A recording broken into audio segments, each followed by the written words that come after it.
Hi guys, வாங்க இன்றைக்கி நாங்கள் நல்ல பர்ஃபெக்டாக பட்டர் கேக் எப்படி செய்கிறேன்னு பார்ப்போம். ஆரம்பமாக மாலை பேக்கிங் பவுடர் போட்டு நல்லா அரிச்சு எடுத்துக்கொள்ளுங்க. அதன் பின்னால் ரூம் டெம்பரேச்சரில் இருக்கிற மாகரீனில் பவுடர் பண்ண சீனியை சேர்த்து நல்லா பீட் பண்ணிக்கொள்ளுங்க. மாகரீன் கலர் லைட்டானதுக்கு பின்னால் ஒவ்வொரு முட்டையாக சேர்த்து நீங்கள் பீட் பண்ணிக்கொள்ளுங்க. முட்டையோட பிலால் நீக்கினதுக்கு பின்னால் தான் நான் இதில் சேர்க்குறேன்.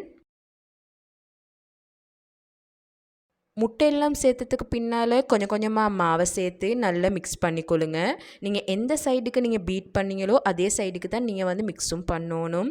அதன் பின்னால் எசன்ஸையும் பாலையும் சேர்த்து ஒரு மினிட் பீட்டரால் நீங்கள் பீட் பண்ணிக்கொள்ளுங்க. அதன் பின்னால் கேக் ட்ரேயில் நான் கொஞ்சம் பட்டர் தேய்ச்சிட்டு மாவை கொஞ்சம் தூவி தட்டி கொள்கிறேன். அதில் கேக் பேட்டரை போட்டு நல்லா லெவல் பண்ணிக்கொள்ளுங்க. 2 தடவை டேப் பண்ணிவிட்டு 180 செல்சியஸில் நீங்கள் 40 மினிட்ஸ் இதை பேக் பண்ணி எடுங்க.